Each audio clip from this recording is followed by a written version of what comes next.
Hello, this session is for lesson 10, and in lesson 10 we will still talk about the fundamental theorem of calculus and a few applications. That means we learn that the fundamental theorem of calculus, okay, we do have two parts of fundamental theorem of calculus. One of them will tell us that the definite integral, and we can see the definite integral of the derivative of the function gives us the total change in the function. That means integrating a rate of change, we recovering an original function. Okay? That means that's the fundamental theorem of calculus. Of course, the f prime must be a continuous function on the given interval. Otherwise, we can't integrate. I mean, this is one, that's one thing, one part of the fundamental theorem of calculus. And we also can see the second part, because in order to evaluate the integral, we will need to get, we will call anti-derivative, because f function, if I differentiate f, of course I'm getting f prime, I'm getting the rate of change. That means integration means anti-differentiation. And in order to define a definite integral, we just need the difference of the value of the anti-derivative at the endpoints. We can see b and a. That means that's the second part. But that's the main formula that we will follow for this lesson. Let's see a little bit of applications, marginal cost and the change in total cost. The function C at Q represents the cost of producing Q items. C at 0 is the cost of producing, of course, 0 units, and we will call a fixed cost. Right? C prime, the derivative of the cost function, is the marginal cost, and is the rate of change of a cost function with respect to the quantity. And now, using the definite integral, using the fundamental theorem of calculus, we may compute some stuff. We may compute the total variable cost or the total cost. And as we can see, the definite integral from a to b of the marginal cost of the C prime is just the difference of the cost between the C at b minus C at a. Right? That means this difference represents the total change in the cost function between the Q equals to A and Q equals to B. In other words, the integral gives the amount in costs to increase production from A units to B units. And if we would like to define the variable cost of producing B units, we will just integrate a marginal cost from 0 to the B units. And the cost of producing B units, we may rewrite like this, of course, thinking that we still have a fixed cost, right? Because not always the fixed cost will be 0. Okay? Fixed cost. As we can see, we have to add fixed cost to my definite integral, and this will be the cost of producing B units. Okay, that means just the fundamental theorem from this, from the point of view of this application. Okay, let's solve a few problems. That's we have a question number 1. If the marginal cost function C prime Q is measured in dollars per ton, and Q gives the quantity in tons, what are the units of measurement for definite integral from 800 to 900 C prime Q dq? And what does this integral represent? That means since we integrating a rate of change, right, that means the rate of the rate of change was dollars per unit, per tons, okay, because we have tons, and then we integrating, that means we're getting back to the price, okay? to the total cost. That means we will integrate with respect to the quantity, which means the unit of a definite integral, it's simply dollars. That means this is, this means, yes, the definite integral represents the cost of increasing the production from 800 to 900 tons. Okay? But the units are dollars, represents the cost. Actually, I can write this definite integral represents the cost, and if it's cost, of course, is dollars, of increasing production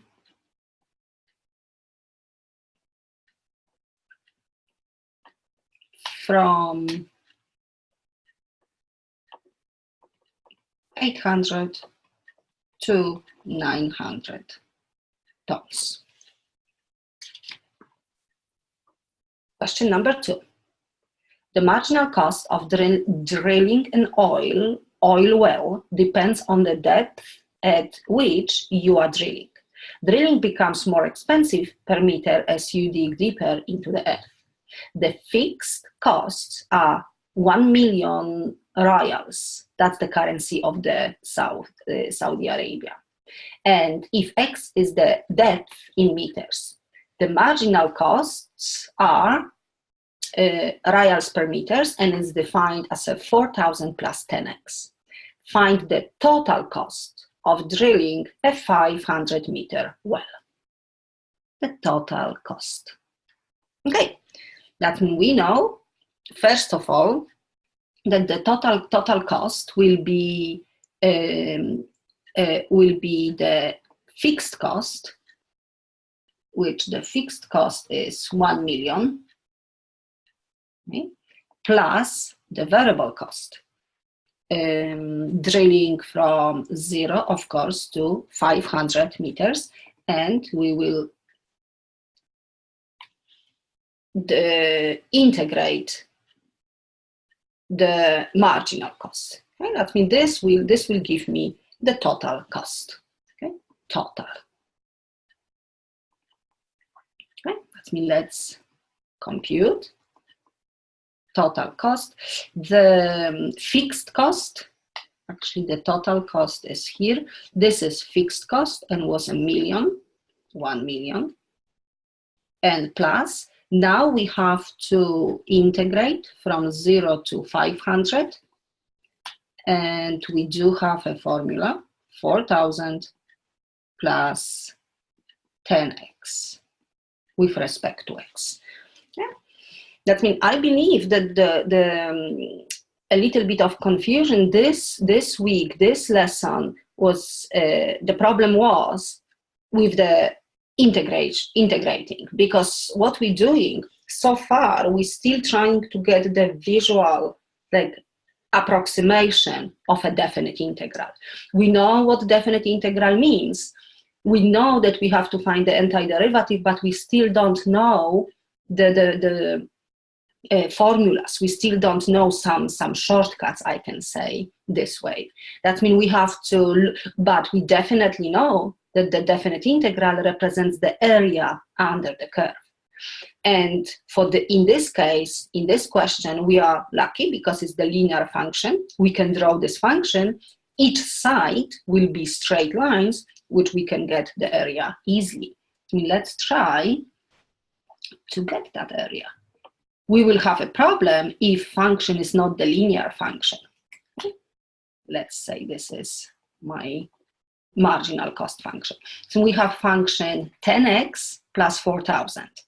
10 means the slope of the line, and 4,000 will be the y-intercept, the vertical intercept. Okay. And I have to go from 0 to 500. Of course, my units are a little bit excellent. Let's say this is 500. Okay. Then 500 meters well. Okay. In order to integrate this, I have to find the area under the curve. And as I said, everything is straight lines.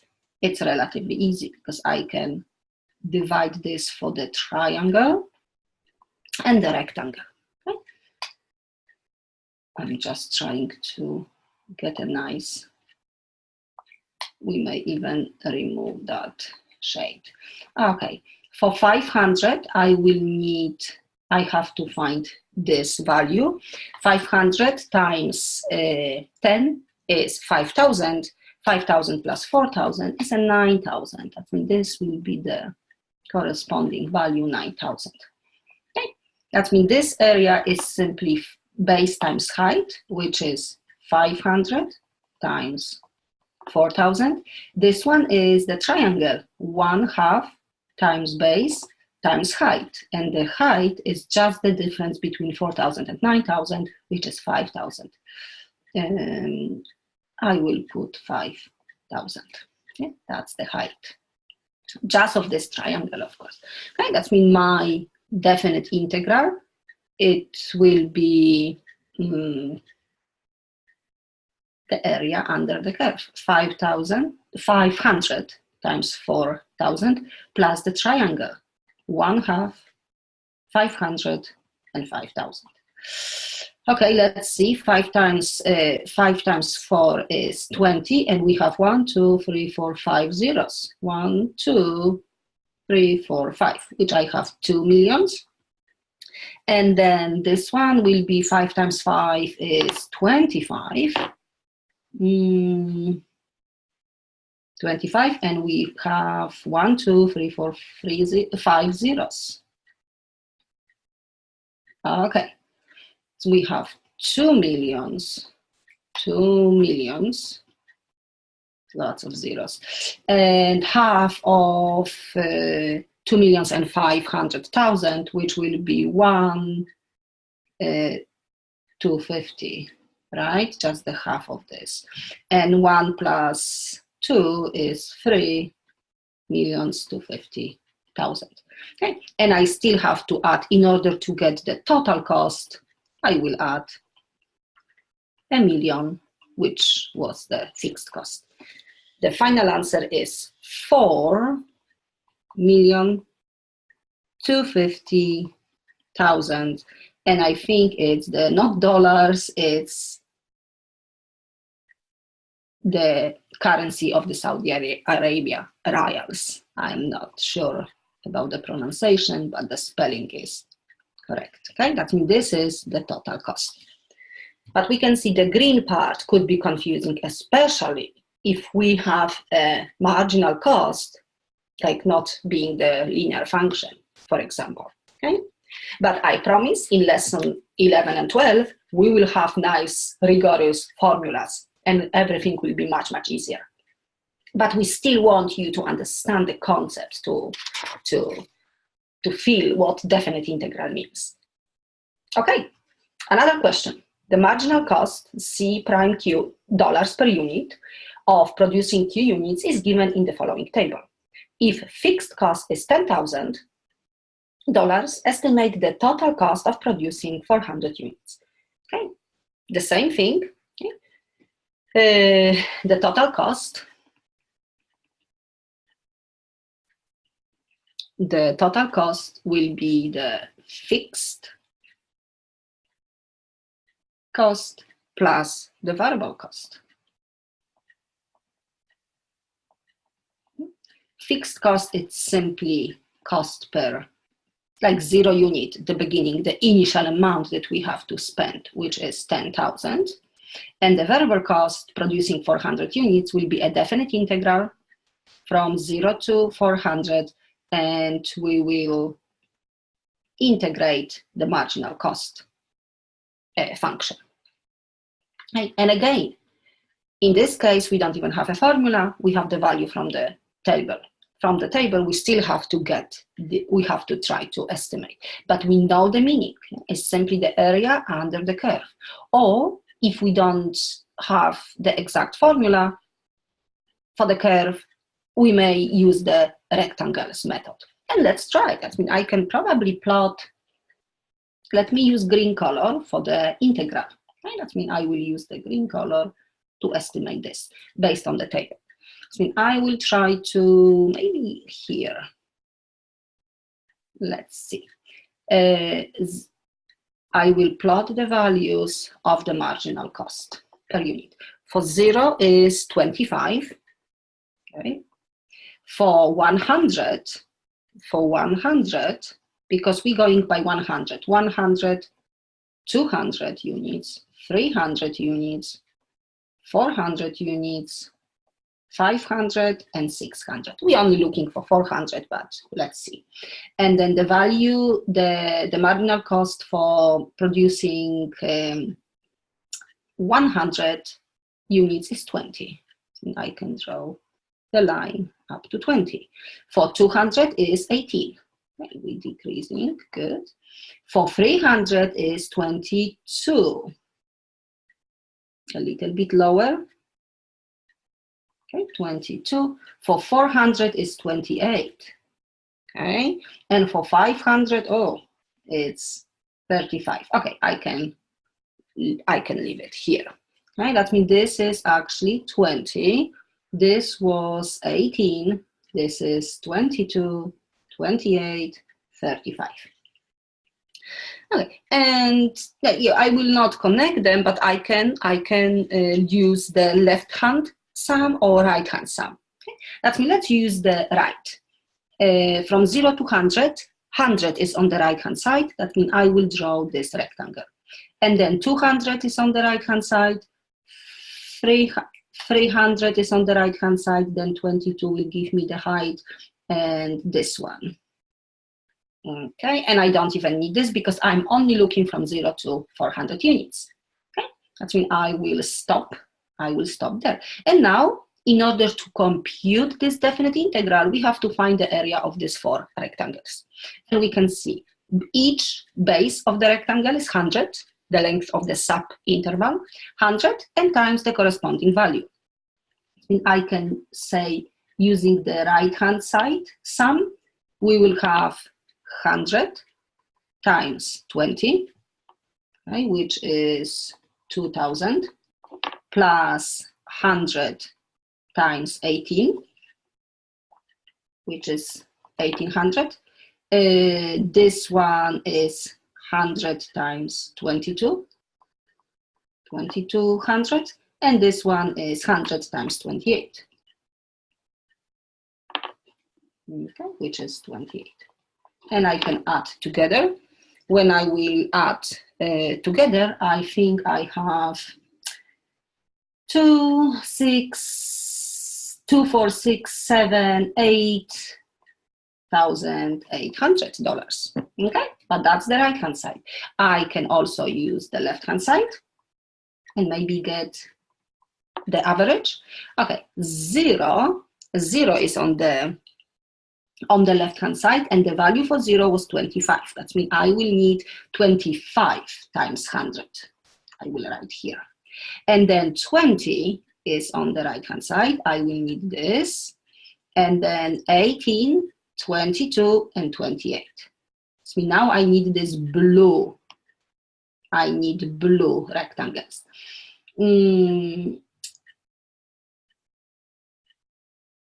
Hang on, let's see, because I have to only go up to 400. That means this is 25 times 100. This one is 20. This one is 18. 122. I went too far. 2, 4, 6, 7, actually 805. 8,500. Okay. I might get the average. I can say 88 plus 85. And we can divide by 2. 88 plus 8,500 and divide by 2.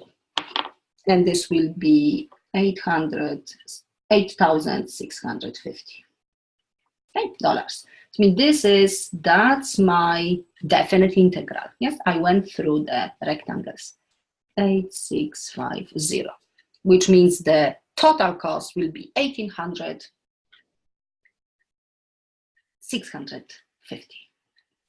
$1,800, $650.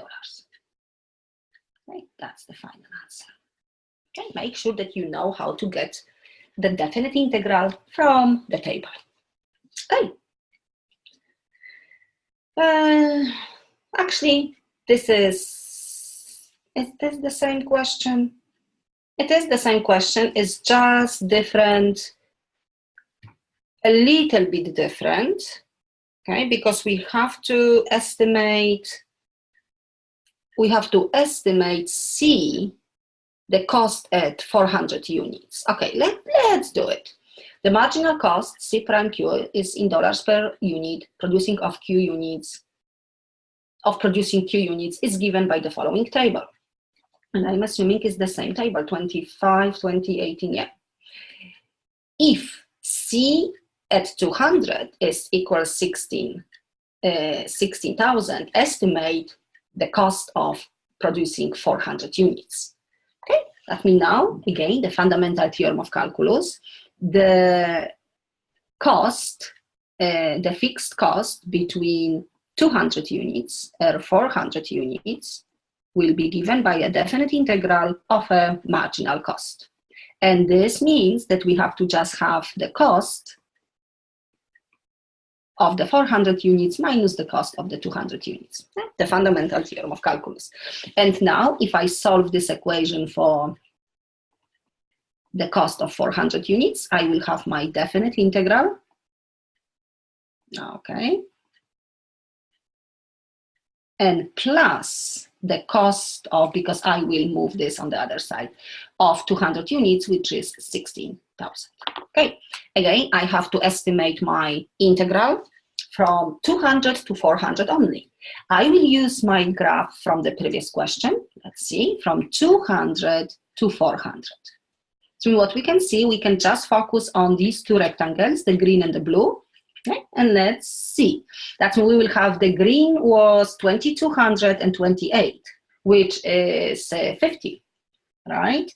I can say that this, using the right-hand side, we will get 22 plus 28. Am I right? 5,000. 2,228, and the blue is 18 plus 22.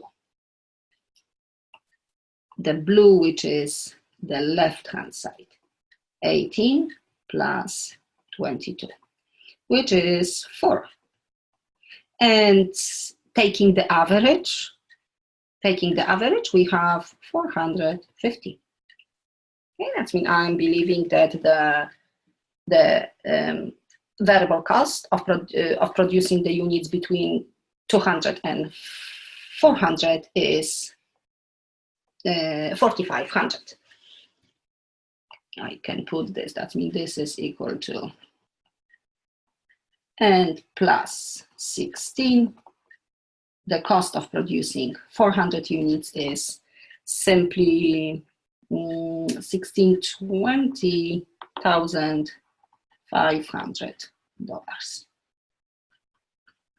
Okay, but again, we have to know, we have to understand the definite integral. Still no formulas, still the area under the curve.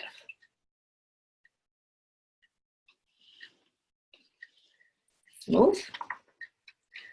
Okay, another one. That means this is still the same thing, but now we have the formula. Suppose that the marginal cost for manufacturing company are increasing as a function of a quantity produced. C prime is equal to 6Q plus 12, where Q is the quantity produced and units of C prime, of course, is the dollars per unit, is the rate of change. The fixed cost, C sub C at 0, is 1,400. Calculate the total cost of manufacturing 100 units. We can say it's identical question. I can say that the cost of 100 minus the cost of 0 units, which is the fixed cost, is just a definite integral from 0 to 100 of the marginal of the derivative, CQ, marginal cost. Okay, and we're looking for C100, which means the total cost of manufacturing 100 units. We will have a definite integral from 0 to 100 of C prime, which is 6Q plus 12. We have to integrate this, and plus C at 0, which is actually 1400. Okay, we're lucky. This function is linear function. We can simply find the area. 6Q plus 12 is the line with the slope 6 and the y-intercept, the vertical intercept 12. Let's say 12, that's the function, that's the units. And from 0 to 100, this is 100. Okay, my labels are okay. In the same situation, the area will be that rectangle and that triangle. Let's find the area. This is 100 times 12, length times width, and this one is the triangle, 1/2 times base, which is 100, and again we need that height. That height will be the value between 12 and this point, 100. I have to take 100 and substitute to the formula of the marginal cost, which will be 600 plus 12, 612. Nice, because the difference between 12 and 612 is just 600. And that means this definite integral is just the area under the curve, which is a rectangle plus the triangle, 1/2 times 100 times 600, and plus the fixed cost, which is 1400. Let's see what we have. 1200, half of 600, let's say is 300. We will have 30, right? 1, 2, 3, 4, 4 zeros, but half of the 6, and then 14. 14, 12, 30, 32, 32, and 600. Right? So this is the cost of manufacturing 100 units. We can see again the fundamental theorem of calculus. Okay. Now the same thing. Okay. Suppose that k at 0 is 10, k prime is 2x minus 6. Calculate k at 4. And the same, the total change in the function. The total change in the function based on the fundamental theorem of calculus is defined as a definite integral from 0 to 4. And we have to integrate the derivative. It means k at 4, it's a definite integral from 0 to 4 of 2x minus 6, and I will add k at 0, which is 10. We're lucky because we do have a line. Let's see. This is a quantity x, and this is k prime. Okay, 2x minus 6 is the line with the slope 2 and y-intercept negative 6. Something like that, negative 6. From 0 to 4. This value is 3 because we can see 2 times 3 minus 6 is 0. Okay, that means 4 will be somewhere here. And now we have to be careful because we do have the area below and above. And always below, it's a negative. Because a definition of a definite integral involves the actual value of the function. And since the value is negative, we will keep negative. Let's see. We just need this triangle. That means this triangle is 1/2 times base, because that's 3 and that's height 6, but we can see we will keep negative. Okay, 18 divided by 2, 9. Of course, we will keep negative 9. This means I have negative 9, and this triangle is 1/2. The base is 1. I know my scale is, and the corresponding value for 4 will give me height. 4, I have to substitute 4 to the formula of the function. 2 times 4 minus 6. It is 2. This means height is 2.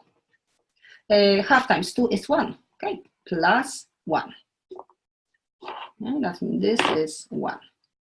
And then plus the fixed cost. The final answer looks like it's just 2. Oh, I said fixed cost. No, just the values, because this is not really, it's just the, okay, negative 9 plus 1 plus 10, 2. Okay? But make sure that everything what is below, of course, is negative. Okay, and I have another one, but you can probably do it without me. Okay. And the last thing for this lesson is the average value of the function on the interval from A to B.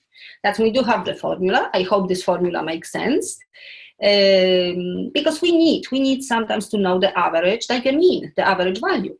We always compute some average, right? Like, let's say we will have a few values, like x sub 1 plus x sub 2 plus x sub 3 plus x sub 4.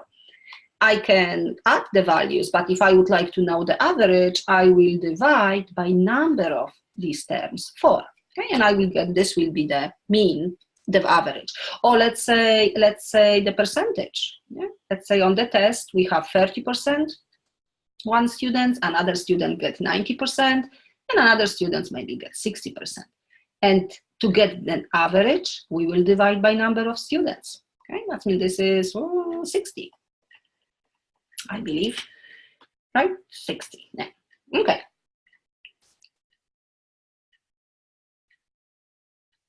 Or am I crazy? 1, 4, 5, 6. Yeah, 60.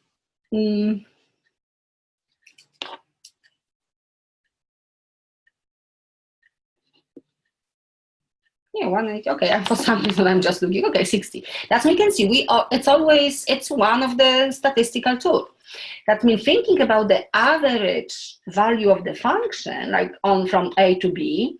Like we will have a function, and maybe I will get some values, like some values for x sub 1, for x sub 2, for x sub 3, and so on. I mean, I can get the value of the function for x sub 1, for x sub 2, for x sub 3, and then, I don't know, I may have x sub n, and the value for x sub n. And in order to get the average, I will divide these values by n, by number of these values, okay? But of course, it's not maybe easy to know all of these values. That means we can try to look at this. I mean, I can maybe hack all of the numbers and multiply by delta x. We know what delta x is. It's just the length of each sub-interval. So I will multiply the top and the bottom just to keep the basic algebra arithmetic. And now, looking at the top, you will say, oh, it's the value of the function times delta x, which is height times base, height times base, height times base. Looks like my approximation of the area, which is the definite integral. That means the top is simply a definite integral of the function f of x from A to B. And the bottom, it's like delta x times n. And delta x times n covers the entire length from A to B. Okay? From A to B, which is just the length from A to B, which I can say B minus A. And that's the formula. Yeah? Like a more condensed form looks like this one. As we can see, that's how this come from. Probably looks weird for us, but it's just like the same idea, like the average of the values. And we need, yes, we need to know like just the average, not everything, just the average value of the function from A to B. Okay, that means I hope we understand the meaning behind, and let's just practice. I do have the answer, but let's see if we can get it. What is the average value of f on the interval from 0 to 6? I mean, this is the function f of x. In order to get the average value of this function, because the function has the value here, here, here, here, but we want to get the average, we will follow the formula. The integral from 0 to 6, which is just the area under the curve, and divide by the 1 between 0 and 6 is 1/6. 1/6 times, and then what I have to do, I probably have to compute all of these rectangles. Okay, let's see. We do have this rectangle. Maybe we can do faster, which is 6 by 2. 2 times 6 units, right? We have this as an area under, which will be half of the square 2 times 2, which is 2. And then we have this, oh, actually this is another 2. And we have 2 times 2, 4. Let's see, 12, the bottom, right? 1, 2, 3, 4, 5, 6 times 2, 12. Then it's 2 plus 2 plus 4, 8. 20, which will be 10 over 3, just 3 point, oh yeah, 3 1/3. 3 1/3. Okay, that means the average value, it's 3.3. Okay. We may have value 4, we can see we may have the value 2, again 4, 3, but the average value, the average value will be almost 3. That's the average. We can see the blue line. Each dot on the blue line represents the value, but the average is 3 and 1/3. Okay, let's do one more.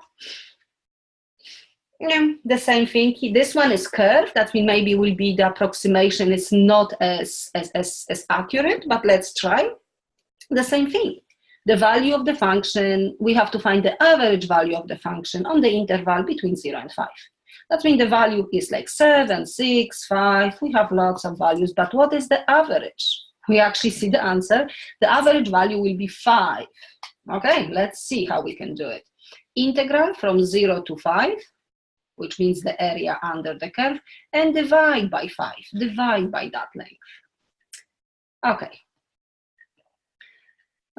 We have to get, that means the area will be definitely that rectangle. Yeah, I'm just trying to find it.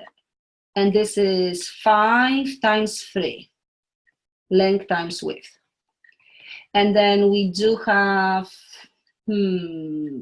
this one, which is 3 of them. Let me count them. Like you remember I did maybe 2 weeks ago.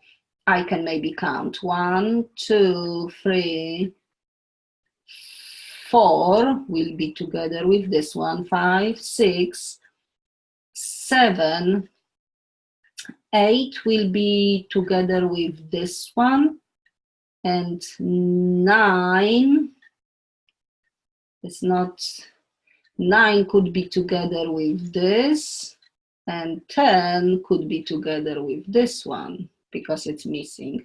And I still don't have 10.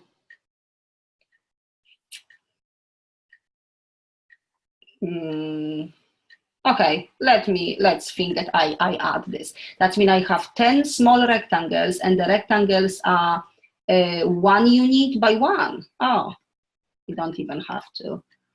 I don't know if I will have 15 plus 10. Oh, I did get 25. You see, that means it's here. It's just really the approximation. That means it is the average value is 5. Okay, that means that's how we can definitely works. Yeah, definitely it's nice formula, and we have to follow them. Definite integral definition. Okay, let's do one more thing, because as I mentioned at the beginning, we do have two parts of the fundamental theorem of calculus, and this is actually we testing this type of question. We'll test the first part, which means, oh, actually, okay, the second. Maybe that, yeah, doesn't matter. The other part of the fundamental theorem of calculus. If function g is defined as an integral from a to x, like the area so far, f of t dt, then derivative of this function g is simply the integrand, the function f.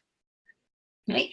That means having this question, g of x is defined as an integral from 5 to x e to the t dt, find g prime. Okay? That means g prime, okay, we have to remember, it's simply, I would like to show you this. Taking this function, we don't have to differentiate. We have to simply copy this function, but instead of the variable t, we have to put the upper limit x. That means it's just this function. Let me use this notation. Differentiating function g means differentiating this definite integral from 5 to x e to the t dt. Okay? And my point is that that's the fundamental theorem of calculus. Derivative and integrals, they kind of cancel each other. And of course, when the integral is gone, the differential is gone. That means it's just that we have to remember, we have to always replace the variable with respect to x. That means differentiation is the opposite operation to the integration. That means please do not differentiate anything, just simply copy this function. It's, of course, so obvious and trivial question if we understand the other part of the fundamental theorem of calculus. Okay? That we have to remember this. Let's do one more. The same thing. Okay? Finding the derivative with respect to x of the function g, finding the derivative of the definite integral from 5 to x, 5 t to the power of 6 dt. It's the derivative and integration will cancel each other. It's just this function, 5, but instead of t, we will put x. That's it. Copy the same function. Okay? Please remember this. I can even copy one more time. If g of x is defined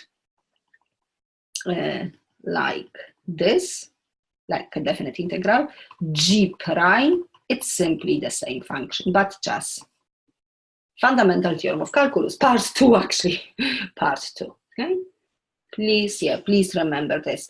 The bottom, the lower limit could be any number, but must be the finite number, okay? That means we know the fundamental theorem of calculus, part 1 and part 2, okay?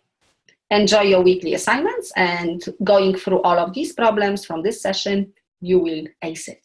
Thank you.